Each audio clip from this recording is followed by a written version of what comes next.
Hey guys, welcome to the channel. Today we're going to be installing a trailer brake controller on my 2014 JKU. I found a couple of these videos for the JLs, but I couldn't find anything on the JK Jeeps. So I'm going to help you guys install this on mine, and hopefully it helps you guys with yours. We're going to be using the Tow Pro Elite right here. Now we can go over everything.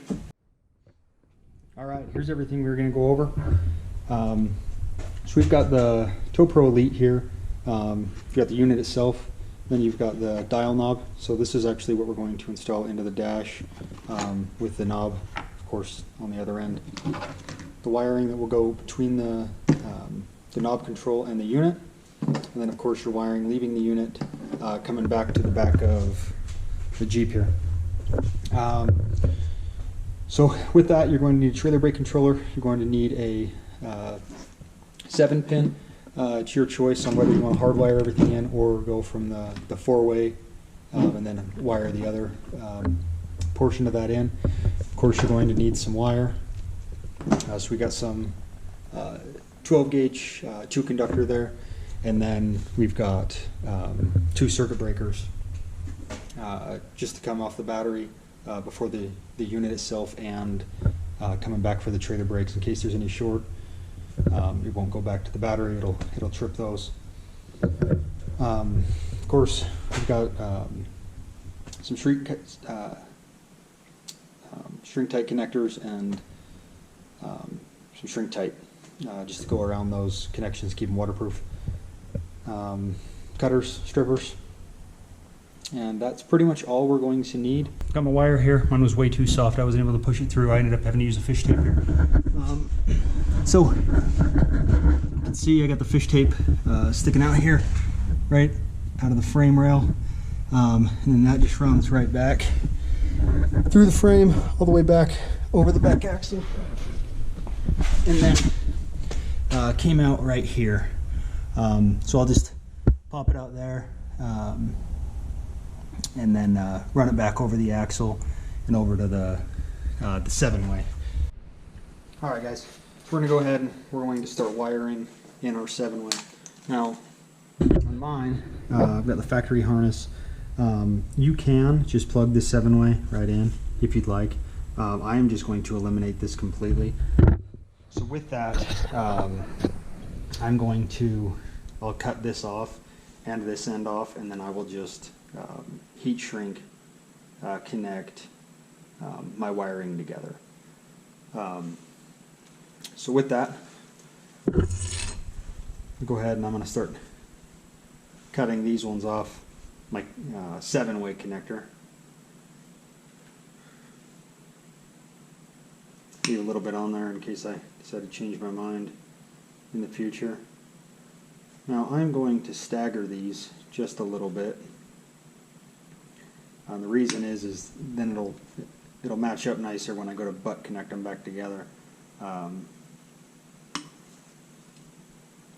And with this white one, I'm going to leave the white one fairly long here. I do have another connection here. I'm going to leave this on. You don't have to do this, but I'm going to leave this on so I can put a ground back here on the frame, and then use the factory ground that comes off the 4-way as well. So let's get started.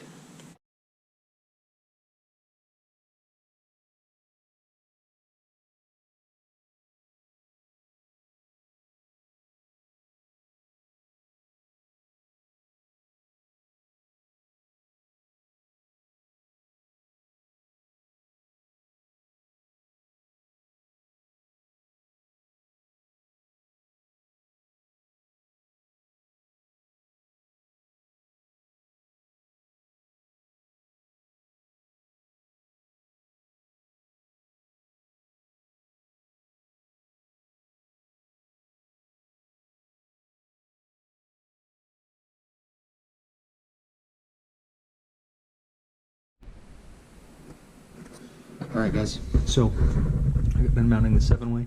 I did end up using the 4-ways bolt holes on my bumper here, and then I just put the plate behind it and then drilled new holes in the plate to mount it through. That kept it as close as I could to the bumper. and I moved it as close in to have some shielding from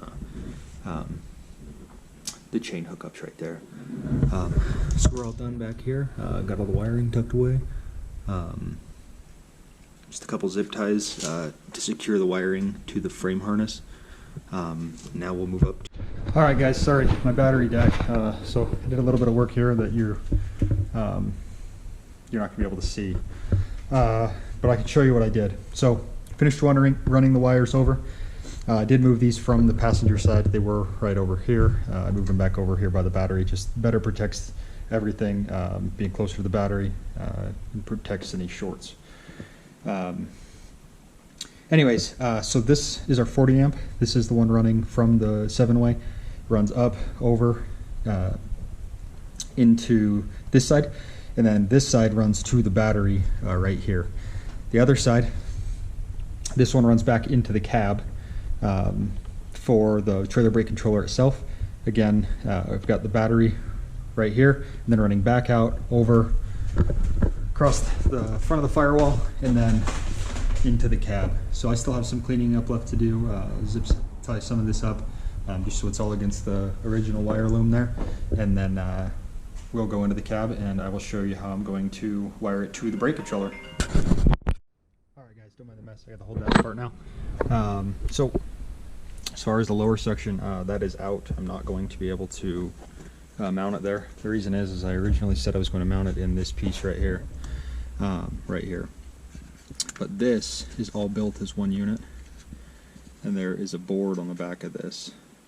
So if I was to drill into this, I'd ruin the board and then I wouldn't be able to use any of these.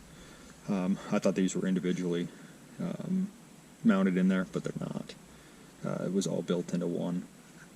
So I'm no longer mounting it into this. I decided I'm going to mount it over here on the 4-wheel drive button, or the off-road button panel, where I have the sway bar axle lock.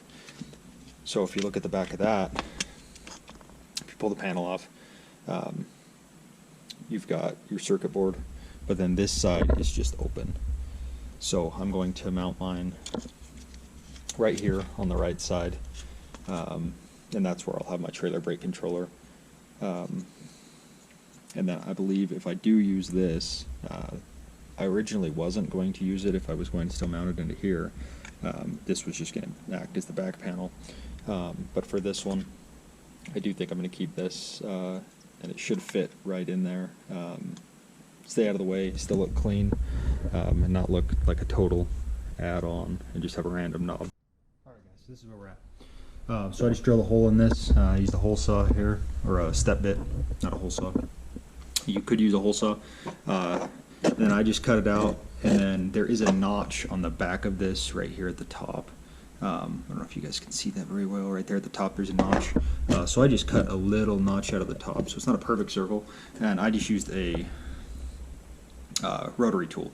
I'm sure you could just take your drill bit after you're done and then just run it up the top as it's on and make that notch. But this will just slide in.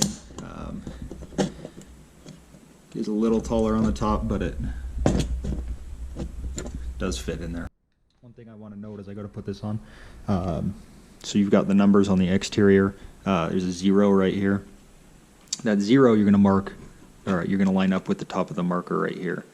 So it won't be level as of now, but that'll be max all the way up to 10, and then all the way back down. Alright guys, so as I put this back together, you may or may not have this depending on what version you have. If you have a Sport, I don't think you'll have any of this. It'll just be an open unit. It's a Rubicon, so I have the sway bar, disconnect, and the axle locks. So as you go to put this chip back in, it looks just as the inside does, and then you'll have the pin sticking out. So in general, putting that back in. And as far as the back cover, of course I had to cut a hole into it for our trailer brake controller connection. So again, I just used a hole saw, and then I used a rotary tool to widen it out a little bit for that square port. Line those pins back up inside of the wire connection there, and then you just slide it back on.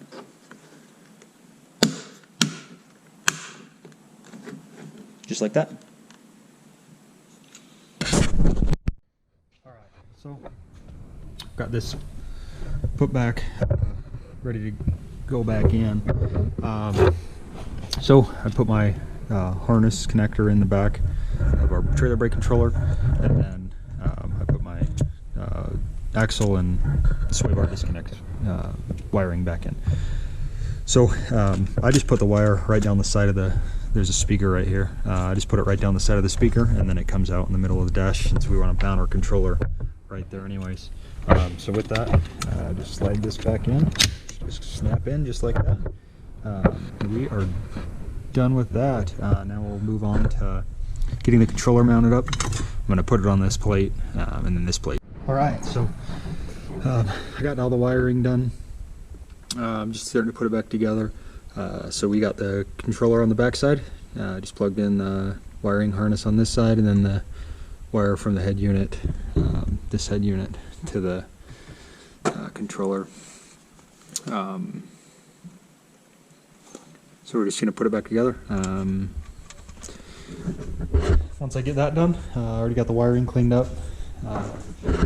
So I have the battery connected. Just check over everything, and then for the Redarc, you have to be connected to a trailer for it to turn on. We can turn it on and it'll show blue, but that's about all it'll do, unless you have the trailer connected itself. I can show you guys. So shows blue. What I did is I just ended up using a test light, putting it on the bottom 2 pins of the 7-way. The bottom left is the ground, bottom right is the brake output. So I just tested it, made sure I did have a brake output. Then I've got a 7 to 4-way that actually shows left turn, right turn, and tail lights on it. So I just tested everything with that, and we are good to go. Hopefully this helps you guys. Good luck on your project. Thanks.